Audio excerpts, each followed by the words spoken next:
Sister Wives, Season 19, Episode 16, First Impression. What'd you hurt? Can we take your helmet off? She could be really hurt. Would you? Oh, gosh. Holy hell. If any tweak of pain hits, we want to stop and get a life flight out of here. Absolute first thing you should do in the event, I'm being sarcastic, please understand that you think it's so bad somebody needs a life flight, is start moving them around, yank the helmet off of their head, and then start yelling at them. I think so. Your neck's okay? If it wasn't, that's maybe not the move. I was trying to avoid you. Yeah, but I don't know why. I've got brakes. I know. Give me a second. You better respect your horse. I usually do. I do not drive over these rocks ever. Kody ran over and started yelling at me, which was funny. And I was like, dude. I wasn't planning on it. I saw you do it before. You did it just as crazy. No, I didn't. Yeah, you kind of crazy driver. Like, I just got hurt. I need, like, love and tenderness, not, hey, what are you doing? I might get a little more tenderness from like a bottle of McCormick's than going to that one. So this episode honestly was a lot of nothing, and a lot of it honestly was repeats, like literally the same footage from Christine's wedding episode. If you want to go watch that, actually, and that's all of this in its entirety, and it's a more satisfying watch together, that's at the end of season 18 if you like go back and look at that or whatever, right? So I'm actually going to skip over that completely. Then we've got this whole conversation between Robyn and Kody that just came off as disingenuous and like nails on a chalkboard to watch, honestly. It's giving. If I wanted to listen to two people talk to each other like that, I would learn necromancy and put my parents in the same room. One family, the one home, Yeah. or even, worst case scenario, a cul-de-sac. Which you made the move from?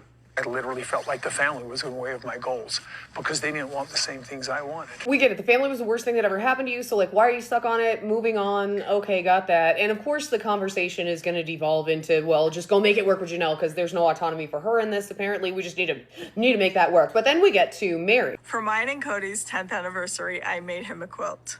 I used a bunch of t-shirts that Kody and I bought over the years on purpose to make this quilt. Meri made Kody a quilt. And so basically what he's actually asking back are pieces of t-shirts that have all been sewn together into a blanket, right? Because he's using this as a chance to bemoan the fact that Meri took over his whole life and maybe his wife or his kids, he didn't think about it in the context of plural marriage, even though they knew they were going to be plural from the beginning, but whatever. And so he wants these little pieces of t-shirts back, and it's a poor him, this whole thing. And then Meri kind of blows that up a little bit. It was weird to me that Meri got all of it and nobody else got any of it.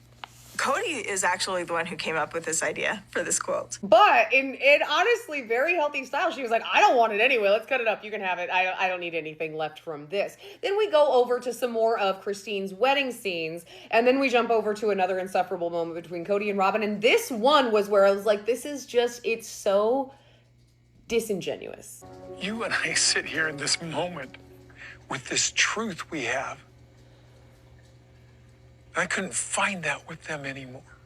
Either TLC needs better writers or Kody needs to read newer books with like a little bit of a different kind of character development or like the monologuing, you know what I mean? But then we go on to Robyn still pushing this whole, you need to get back with Janelle. I'm having an identity crisis because of this. And really it's not like you have to deal with that on your own. This is other people's decisions. It has nothing to do with you. Not to mention the woman has been through enough. Can we leave her alone, right? Then Kody starts blaming her for everything, even though I thought this guy like, oh, no woman can control me. I make my own decisions, but now it's all her fault. I have no idea what Robyn was pushing Kody to do, and I think it's a shame if Kody could be that controlled by Robyn that he would try to stay in a relationship, that wasn't working. But if she has that much control over him, that's great.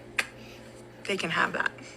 Janelle coming with the truth, and they do some dramatic thing like, oh, we have the right to move on. I think at this point you've got the obligation, but it was just more of that. But in the whole conversation, Robyn and Kody, they talk about nothing but their own happiness. It really like, what does Janelle want? What did Meri want? What do other people want? That's like not even a thing in the conversation. Then we go back to Christine's wedding a little bit. And again, it was almost like scene for scene what you saw in the wedding special. This was actually Annie's part, which is her mom, Ruth Ann Stevens. You can also look her up in a documentary called Personal Polygamy. She was pushed out of the family for a long time. That's a whole other video. Then we go back to Kody and him admitting that like, yeah, when I get mad at Robyn, I threatened to leave her, which is an incredibly healthy response to that. And you can tell it hurts Robyn's feelings, which obviously it would. Then we go back into Robyn's identity crisis and Kody just being like, the marriages are done, which I just, okay. Then Robyn kind of calls Kody out for the same thing we all have, is rewriting the past, and he says that he just never knew divine love before, so he didn't love them like he loved her. It's just this more of the same, and then this next part, if I had to learn this, so do you. And Gary will hold your hand. Gary's right here, you just can't tell because that, you know. You want to know the craziest thing? No, not really. I had a lover in college, and it was a little tryst. I was a naughty boy based on my faith. Yeah, I had a relationship in college where I lost my virginity. It was devastating to me. It was heartbreaking. When purity is everything, in the church I was in, that was everything. It's like you're working your way back for it. It was devastating. But nobody knew except for Meri and Robyn. And it was really because I don't believe I ever got intimate enough with Christine and Janelle to tell them. Robyn learned of it the first month we knew each other. I felt safe. I'm not safe with them, and they're not safe with me. So while I am the hugest cheerleader for deconstructing a lot of damaging things that certain cultures, including the one I came from, kind of instill in people, that's huge. But it's reading a lot as I'm telling this to hurt other people rather than to help other people to understand that certain things aren't so bad and things are okay. You know what I'm saying? Then a couple more self-pity statements. 3 women decided I wasn't worth it. Whatever. There's a lot more that went into that decision, but whatever. Then we go back into Christine's wedding part. And this part actually I thought was pretty low. They pretended that one of the children had fallen into the river when in reality they were safe with Tony's mom. But they wanted to have this big old drama like one of the kids had literally been swept away. Not to mention this was 2 years ago. I think we would have heard about it by now. So that was terrible. That was about the episode though. And I will see you soon for more documentaries, but I'll see you more for Sister Wives next week. So let's just fingers crossed. Maybe a little better next week. I don't know.